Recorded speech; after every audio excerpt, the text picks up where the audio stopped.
What's up, guys? So on this video today, we're going to be talking about the topic of kill switches in cars. Now, this is a topic I've been researching a little bit over the last few days. Now, I wanted to talk about this because I was struggling to come up with video ideas for what to talk about next, because the last video I made was talking about flock safety in Canada.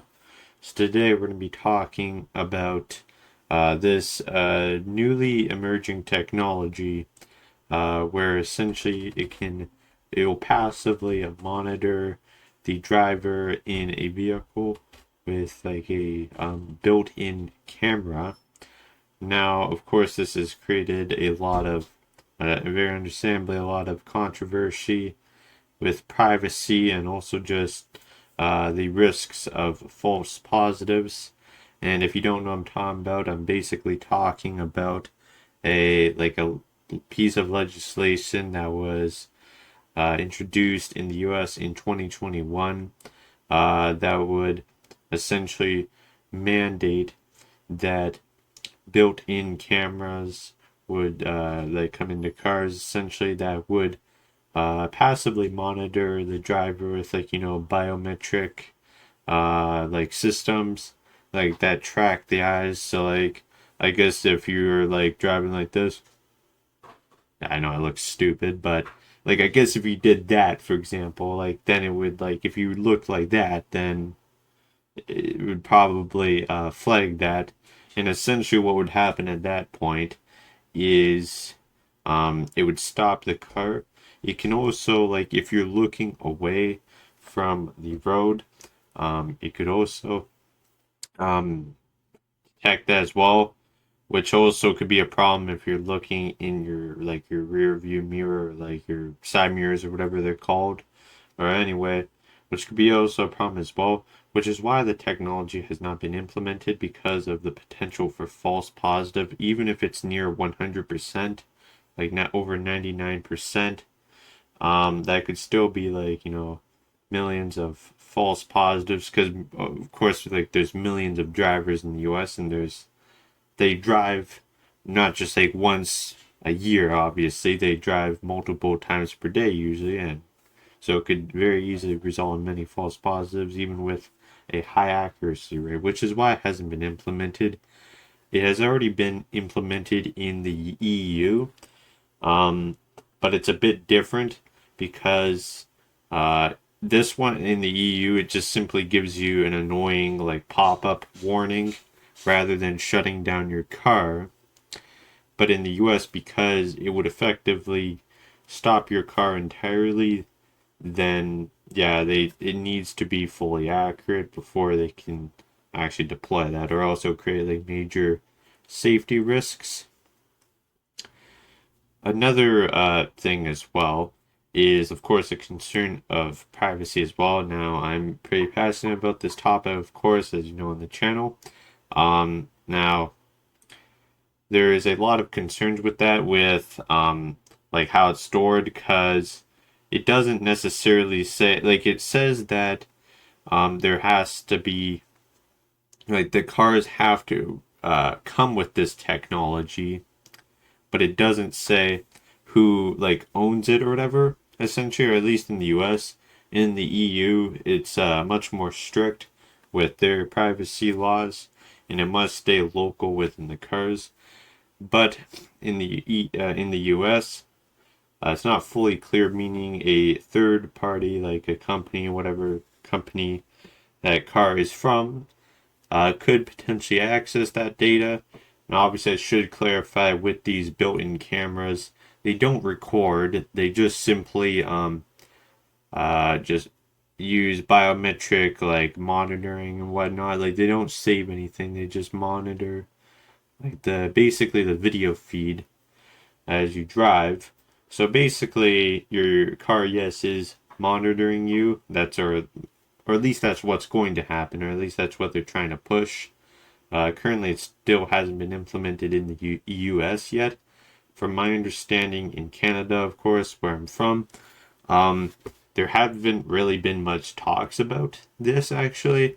but because of course the U.S. and Canadian markets are kind of very connected or whatever. I don't know what kind of words I'd use. So I'm not familiar with like economics, but anyway, it will likely come to Canada eventually because obviously whatever kind of car, whatever the standard in the U.S. is probably just going to come to Canada as well, since that's where a lot of cars in Canada come from, is the U.S. Um, Now, anyway, though, today I'm also going to be taking a look at a few articles right over here that I just read and that I think are not particularly the best when it comes to this topic. Like, they just kind of seem a bit off-putting, so I'll be talking about that. And also, another thing as well. So, there's been one major thing as well with this topic like of kill switches. So with to understand, basically, if it detects that if you're impaired, whether that's correct or not, could be completely incorrect, but either way, it will effectively stop the car entirely. So I mean, there is a kill switch in that sense where it'll stop the car from what it's detecting, but there's been talks about it being remotely accessed by governments or corporations. From my understanding, that's not as correct. That's not entirely correct, though I still think there's many privacy concerns as well with that, with the technology in general, even if that specific claim, because I did research and from my understanding, it's a bit of a misunderstanding of the technology, though I still think it's a topic worth looking at. But anyway, without further ado, let's get into some articles right over here. Alrighty, so I'm going to be looking at this article by CameraMatics right over here, which is essentially a product that sells like these built-in cameras. Now, to understand this technology of basically like passively detecting like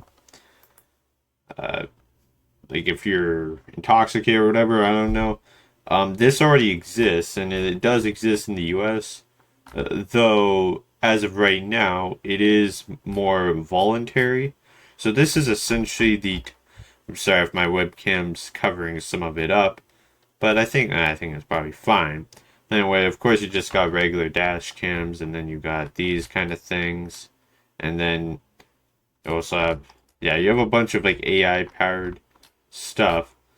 But anyway, so essentially, what this technology, well, actually, you can see that what the technology is like here with what I was describing.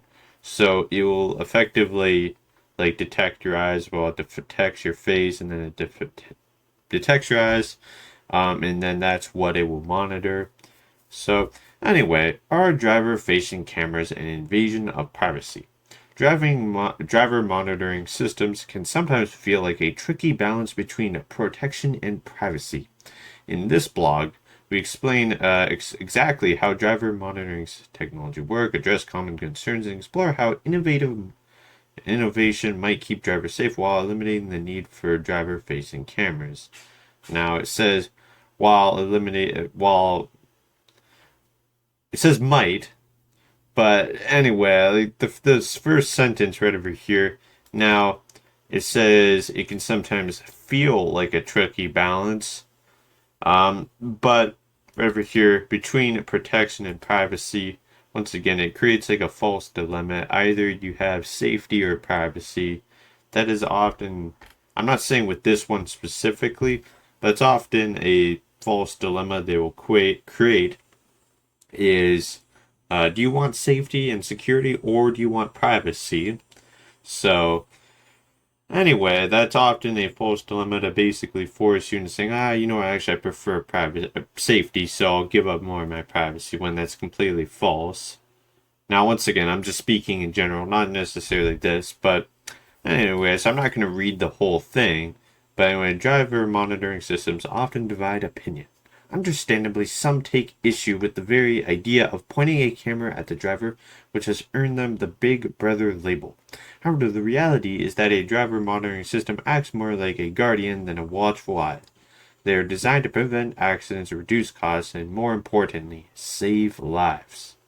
We explore how fleets can balance privacy with safety. Once again, another thing as well, balancing privacy and safety. That's another thing as well they do to promote more surveillance. When they say safety, that means surveillance. Once again, I'm speaking in general. Maybe they genuinely do have a way that it doesn't involve just remote surveillance. But either way, though, I really dislike this false dilemma that they often create. Now, where the driver-facing cameras find illegal and ethical, blah, blah, blah, and then powered modern driving systems. So, basically, this explains, and it does a bit of a better job of how I was explaining it, but that's basically what it does. So, I'll basically monitor this kind of stuff. Do driver-facing cameras really improve safety? And then absolutely, and the data backs it up. Yeah. Anyway, of how enthusiastic they are about it. But anyway, so of course it just gives a bunch of statistics. So, driver monitoring systems, Guardian or Big Brother. We get it. Not everyone's instantly sold on a driver monitoring system, and that's fair. No one wants to feel like they're being watched while they work. For many drivers, the idea of an in-cab driver-facing camera feels invasive, like their every move is being judged. It's a concern we often hear, and one we take seriously. That's why a successful implementation isn't just about installing the tech. It's about how it's used. If a system constantly flags, and it's like simple mirror checks or glancing, dashboard's not helpful. Calibrated so often that it doesn't happen.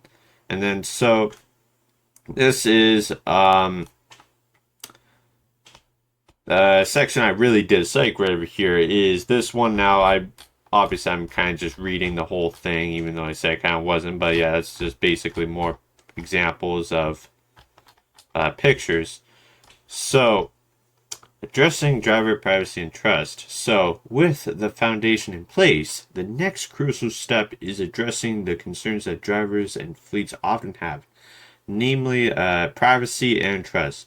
It's essential to separate myth from fact when discussing these issues. And then, so it just gives a lot of things. Data should be protected, anonymized, securely stored, and only accessible to authorized personnel. Now, this is very vague. Now, this doesn't necessarily mean it's stored locally on your car. This could still be stored on a like a cloud server. Now, does this sound nice? Sure. Once again, it should be stored locally on. I mean, it's truthfully, I'd say, negative either way. But this is like the least worst way it could be implemented is that it's stored locally on your car. But saying it like that, like anonymized. If it's stored locally on your car, you wouldn't have to anonymize it. So anyway, and then positive use cases should be highlighted, preventing fatigue crashes, exonerating drivers and false claims, and coaching for improvement. Driver monitoring systems, when implemented properly, prioritize care over control, protecting drivers and saving lives. Now, what you have to understand is that, well, you can guess by the name of the company, CameraMatics. This is obviously the company, as I showed, that, well, it sells basically products with that relate to driving and cameras. Essentially, that's what it is. Now, also, it's another one as well that I want to quickly go over. Can you turn off driver monitoring systems? In most professional fleets, drivers can't simply switch off the monitoring system. It's set up at the fleet to keep things consistent, compliant, and safe across every vehicle. That said, drivers absolutely deserve to know what's being recorded and when alerts go off, and how the system actually works, including who can see the data. But who actually sees the data is the thing. So it's saying like, oh well, we need retention limits and we need the transparency about data retention and yeah, okay. But once again, it doesn't like it's not very specific though. No way. So the future of driver monitoring without driver-facing cameras at CameraMatics, the camera company with camera its name is talking about without needing driver-facing cameras. Instead of cameras, the company is using neuromorphic sensing to create computer intelligible images that are not readable by humans, spotting signs, drowsiness, scenario medical issues. With no camera footage, no stored video, no privacy concerns, it's a huge leap forward for both safety and privacy. It could be a game changer for fleets looking to protect drivers while avoiding camera concerns. You can read more about the Irish Times article here. Now, once again, this, if you want, I guess you can read this article as well. I'm going to be leaving a link to the articles that I read in the comments below. Now, anyway, now what you have to understand, though, if we click here, it's basically trying to sell you a product, right? You realize, like, obviously this company is going to come to the conclusion that it's not violating privacy right over here. So, like, let's read this last part as well, which is another important part. Are driver-facing cameras an invasion of privacy? The truth is, when used responsibly, but responsibly could mean anything, they're not. These systems don't record for the sake of it. They step in when it matters, not to watch, but to protect. The stats speak for themselves. They help keep drivers alert and, more importantly, save lives. And at the end of the day, isn't that all we want? Isn't that what we all want? Yeah, okay. Well, I agree. Protecting and saving lives is important, but I think spying on people isn't like once again, now you could say, well, look at all these things you're saying, and maybe truthfully they can implement it without, I guess, violating privacy or, well, truthfully it's a camera, but like they could keep it locally or whatever. But when they say things like that, once again, it basically says that privacy is secondary. It's kind of what you have to understand. It's kind of how they're saying it, basically. Saying that, like, they're saying privacy matters, but then they're just showing a bunch of statistics and all this crap. Now, and once again, I still think that's an important issue in its own right. Of course, I think impaired driving or distracted driving, I think that's a very important issue to deal with, but it should never come at the cost of privacy. I think that's just an absolute. I think privacy is a human right, of course. So, anyway, I could keep going on with this article right over here, but there's also another one I'd like to talk about as well. Now, anyway, though, so I'll see you guys in a second. Alright, you guys, so we're back now. Now, with the last article I was talking about, they were basically, there's basically like a product they were trying to sell, like a voluntary one you can sell. I think this one's more of talking about the laws they're trying to pass. Now, anyway, though, so you can see more pictures of this technology in question right over here, and what it does. And there's also like infrared as well. So even if it's completely dark, they can still kind of like see, of course, that the camera can see. Anyway, and then this is of course the camera lens. And then you've got like braille as well. So I guess if you're blind, you can also read that. That's interesting. But anyway, now also with the with the title of the article, "Smile, you're on an in-car camera." Now, of course, I do actually, well, I'm not sure how well you can see that. I don't know, but either way, though, of course, you can see I have a "Smile, you're on camera" sign in the background, of course, over there, as a joke, just of course, because I thought it was like a funny sign to include, but Anyway, though, I still find though that the title of the article, "Smile, you're on an in-car camera." Now, okay, I kind of personally dislike these kind of like they're kind of just making a joke out of it, in my opinion. When they say, "Oh, smile, you're on an in-car camera," to me, it just kind of comes off as basically taking it lightly. When I don't think things like surveillance or privacy are issues that should be taken lightly at all. Anyway, so it just kind of rubs me the wrong way with the title of the article. I understand they're just trying to be funny about it, but it still just rubs me the wrong way. Anyway, so do you know what you look like when you're behind the wheel? If you drive a late model car, chances are a camera does. Those cameras can help determine whether you're distracted, drowsy, and soon they'll be able to track not only how you and your passengers behave, but also your size, weight, and even vital signs. They'll be able to detect everything from a baby left in a backseat to whether someone got sick in a car. Holy moly.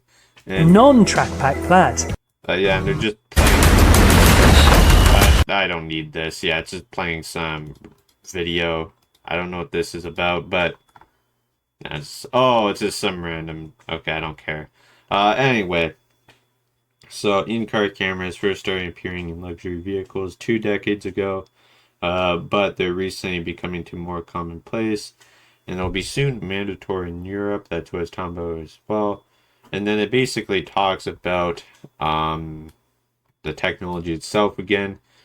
Now, there's already if you buy a car, I think it said anytime after 2018, basically backup cameras mandatory in the US, of course, or at least for newer cars as well. So it will detect things from back, so it will help you when you're trying to back up. Anyway, taking your eyes off the road for just 4 seconds less.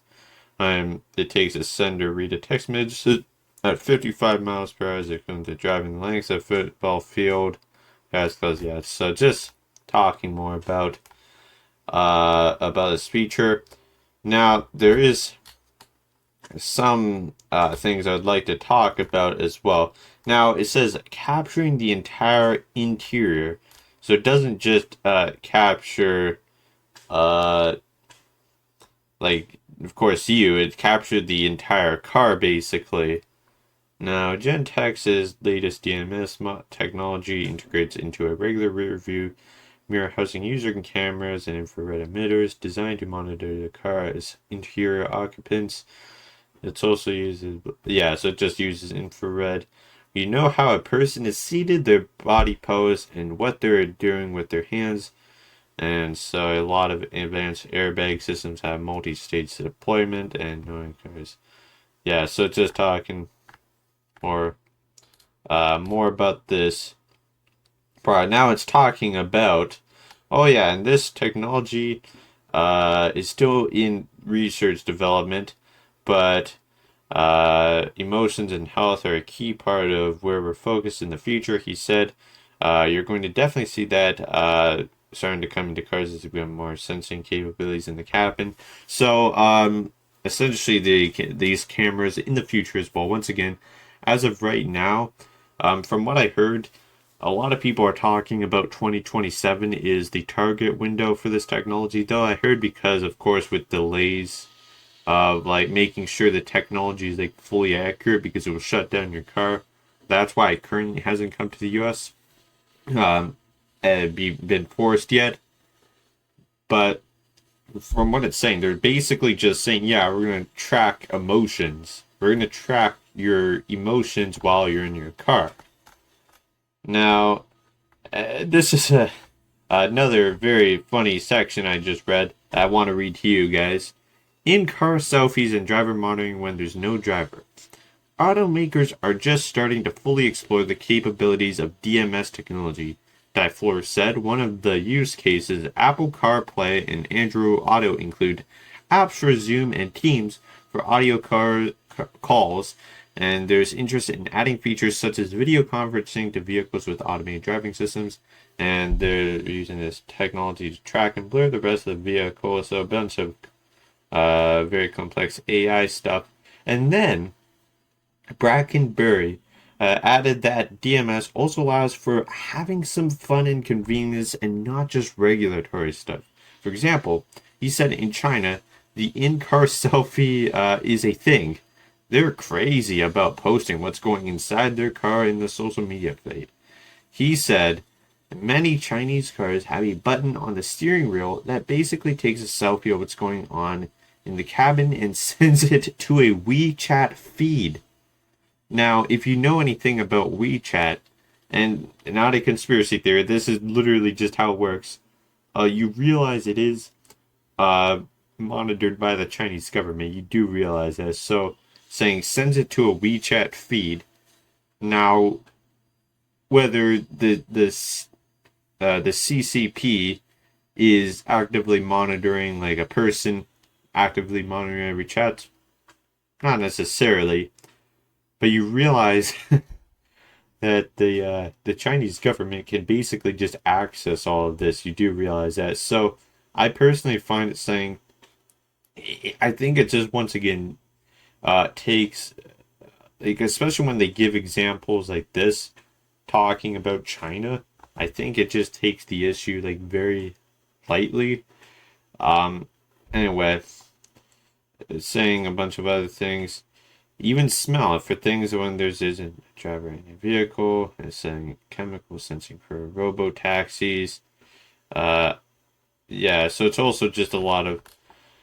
It's basically just talking a whole bunch about advanced technology, or basically a bunch of like tech hype nonsense or whatever. So anyway, now I wanted to, of course, go over this article as well because I thought with the title. And I think some of the things they were talking about and how they were just quite openly talking about it, like being able to track like the health and emotional states of occupants. Like I just think that's very concerning, of course, because basically they can just like they're just openly admitting it. They're just saying, yeah, we can do that. So I think that's something very much worth taking a look at. Anyway, so I'll see you guys in a second. Anyway, guys, so I hope you enjoyed right over here. Now, I did get a little bit carried away at parts, as you could see, but I hope you guys still enjoyed, or maybe you enjoyed those parts where I was getting a little bit carried away reading the articles. But anyway, and I also hope you don't mind that my hair was a bit wet. I just came out of the shower, so, and I wanted to quickly talk about this before I was doing some stuff today, so yeah, so that's why I'm making a video, so feel free to share your thoughts in the comments or correct any errors I made. Now, anyway, guys, I hope you all enjoyed, and I'll see you guys later. I don't know what my next video will be about, but it'll probably come sometime soon. Anyway, that'll be it for the video today. Hope you enjoyed, and goodbye.